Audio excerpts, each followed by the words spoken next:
Nama saya Bonartis Toto, kami dari kelompok 1. Kami ingin memenuhi tugas anak berkebutuhan khusus. Kami mendapatkan tugas tunanetra.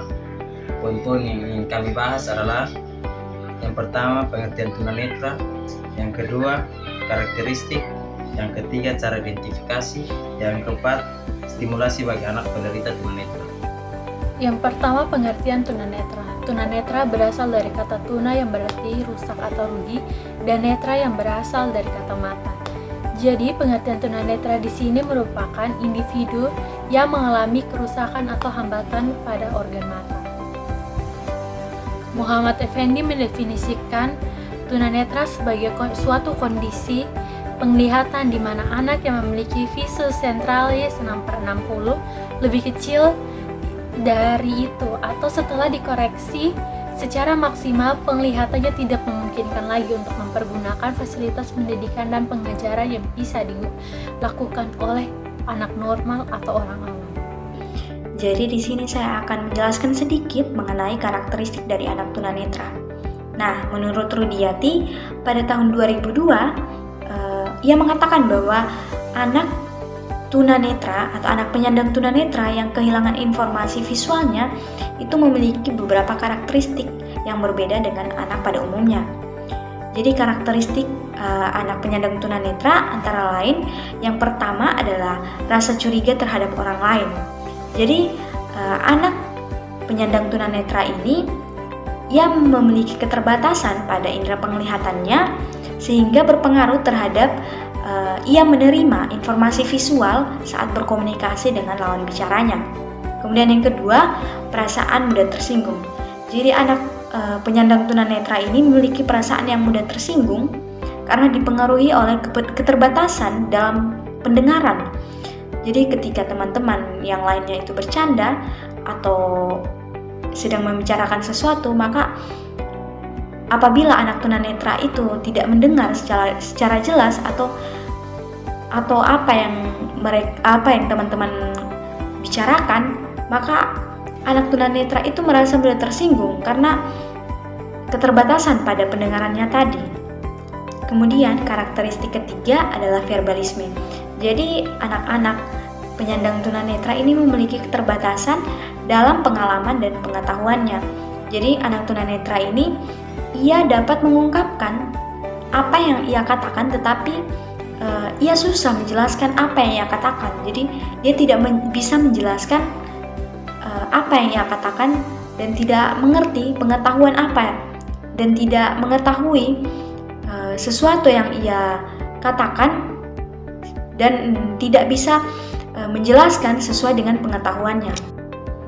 Dan karakteristik yang keempat adalah perasaan rendah diri.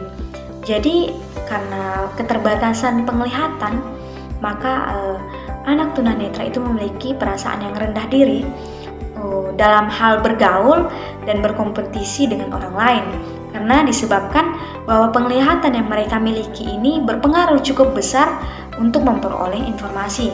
Jadi perasaan rendah diri yang ada pada anak tunanetra ini membuat dirinya itu merasa dirinya itu ditolak oleh teman-temannya ketika contohnya saat mereka bermain sepak bola. Adatan dilakukan oleh anak tunanetra sebagai pengganti apabila dalam suatu kondisi anak tersebut tidak memiliki rangsangan. Bentuk adatan ini misalnya gerakan mengayun-ngayunkan badan ke depan dan ke belakang, mengayunkan kaki, terus menggeleng-gelengkan kepala. Yang keenam yaitu suka berfantasi. Anak tunanetra cenderung suka berfantasi karena hal ini bila dibandingkan dengan anak awam yang dapat melakukan tindakan memandang, melihat, terus kegiatan tersebut tidak bisa dilakukan oleh anak tunanetra, sehingga anak tunanetra tersebut dapat berfantasi saja. Yang ketujuh itu berpikir kritis. Keterbatasan informasi visual dapat memotivasi anak tunanetra dalam berpikir kritis terhadap suatu permasalahan.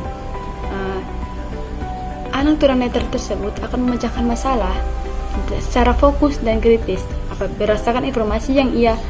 Yang kedelapan yaitu pemberani. Sikap pemberani tersebut merupakan konsep diri yang harus dilatih sejak dini. Para anak tunanetra yang telah memiliki kondisi diri yang baik, maka ia akan memiliki sikap pemberani dalam meningkatkan pengetahuannya, kemampuannya, keterampilannya, dan juga pengalamannya. Baik, materi berikut adalah mengenai cara identifikasi tunanetra.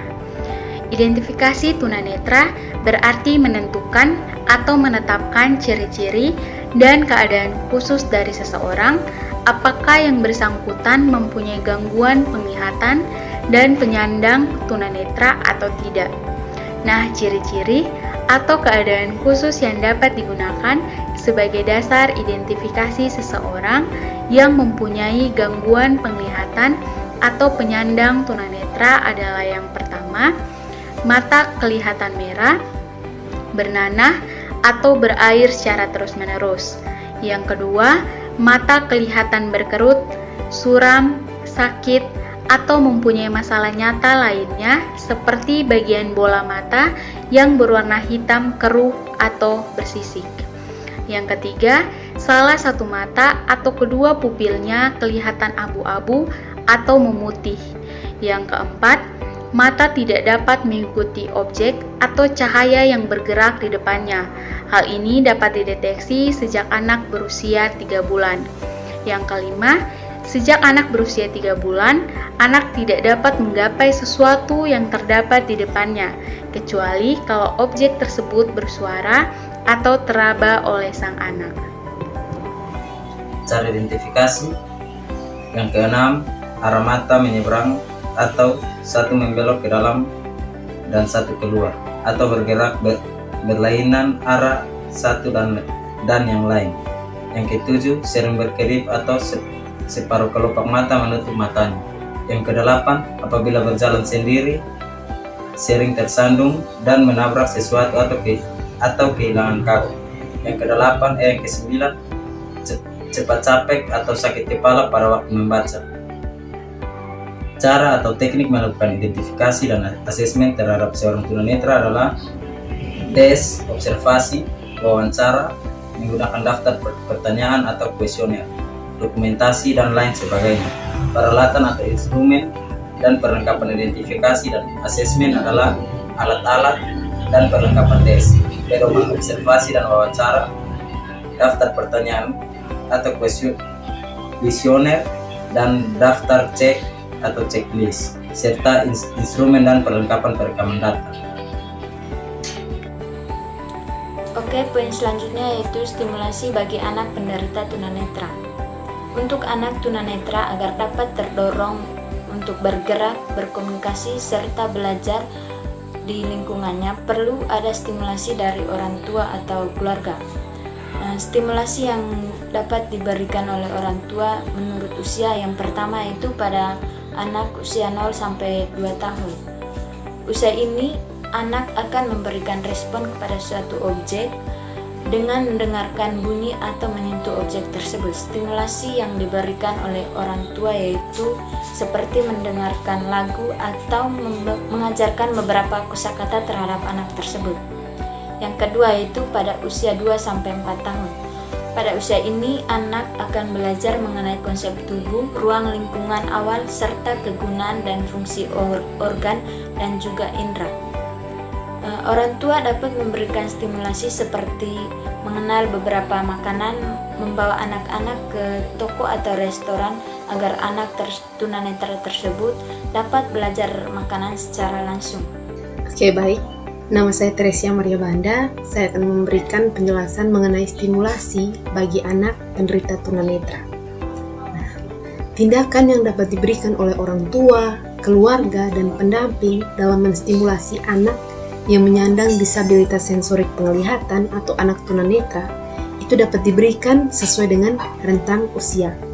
Nah, pada anak usia 4 sampai dengan 6 tahun, pada anak yang menginjak usia ini, anak sudah bisa belajar mengenai anggota tubuh dan gerakan yang dapat dilakukan. Nah, orang tua, keluarga, ataupun pendamping dapat memberikan kesempatan bagi anak untuk belajar bergerak dan melakukan aktivitas motoriknya.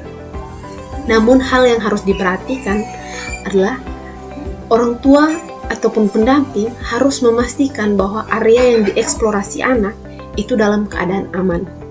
Nah, stimulasi yang diberikan ini dapat memperkuat kesadaran anak akan postur tubuh, koordinasi motorik anak, dan keleluasaan dalam bergerak, dan latihan mengembangkan indera-indera yang masih berfungsi selain indera penglihatan. Nah, selanjutnya, pada saat anak menginjak rentang usia 7-11 tahun. Nah, pada saat anak menginjak rentang usia ini, anak dapat diberikan pelatihan keterampilan komunikasi dan bahasa, dapat mempelajari simbol keilmuan, kemampuan menolong diri, dan latihan orientasi formal. Nah, stimulasi yang dapat diberikan oleh orang tua adalah dengan cara mengajak anak bergerak dan bereksplorasi dengan pengenalan berbagai ruangan dan fungsinya. Kemudian dengan cara mengajarkan anak cara duduk, posisi tubuh, dan cara mengambil makanan. Selain itu, meletakkan posisi gelas, mengatur suara mulut, dan cara untuk memanggil dan lain-lain.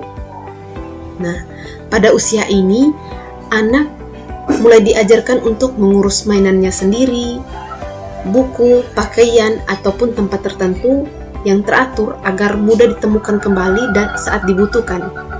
Dengan posisi barang yang teratur, maka saat anak memasuki ruangan, anak dapat mengenali dengan segera barang apa yang ada di dalamnya, dan anak dapat memiliki kemampuan untuk mengorganisasikan barang-barangnya dengan baik. Nah, kemudian stimulasi yang diberikan pada anak dengan rentang usia 12-18 tahun. Nah, pada saat anak menginjak rentang usia ini, anak dapat diberikan pelatihan orientasi dan mobilitas dalam ruangan maupun di luar ruangan. Kemampuan anak untuk menolong diri sendiri itu sangat diperlukan. Anak dapat dilatih untuk memanajemen diri sendiri dan mengurus dirinya dan kebutuhannya sehari-hari. Hal ini dapat sangat diperlukan untuk anak membangun konsep diri dan perilaku sosial. Nah, kegiatan yang dapat diberikan oleh orang tua maupun pendamping untuk dapat menstimulasi anak tersebut adalah dengan cara mengajarkan tentang etika makan, merawat kesehatan diri, menyiapkan makanan, kemudian mengajak berbelanja, dan lain-lain. Nah, sekian stimulasi yang dapat diberikan oleh orang tua, keluarga, maupun pendamping bagi anak dengan yang menyandang disabilitas sensorik penglihatan atau anak tunanetra.